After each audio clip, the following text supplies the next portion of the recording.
Nailibing na po ang UP Manila student na si Cristel Tejada. Sa eulogy, binasa ng kanyang ina ang suicide note ni Cristel. Nakatutok si Isay Reyes.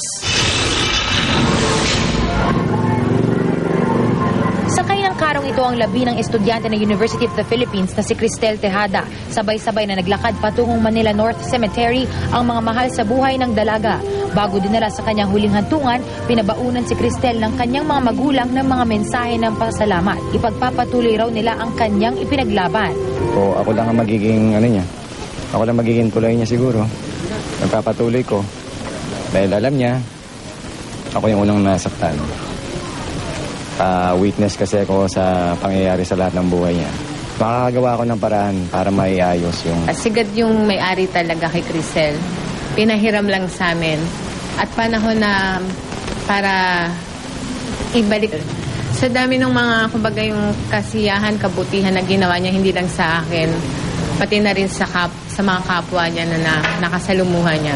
Siguro panahon na rin para ibalik ko naman yung nire-request niya na kailangan maging masaya sa paglalakbay niya. Bago ang libing, bumuhos ang emosyon ng mga dumalo sa necrological service sa Immaculate Conception Parish sa Maynila.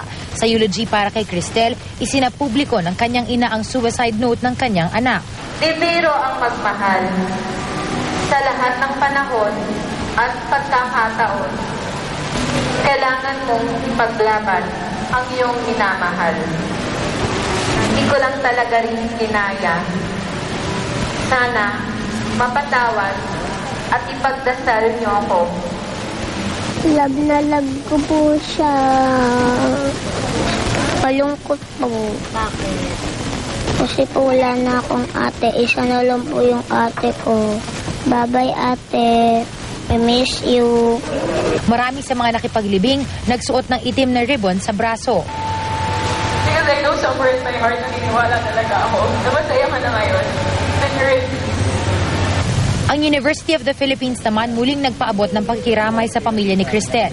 Hindi rin daw naging madali para sa kanila ang pagpanaw ng estudyante dahil alam nilang taglay nito ang pag-asa para sa bansa at sa mga kapwa Pilipino. Kaisa raw ang lahat ng mga opisyal ng UP na kumikilos para sa pagbabago. Makakaasa raw na ginagawa na ang mga hakbang para masabing ang UP ay isang tunay na pamantasan para sa mga scholar ng bayan.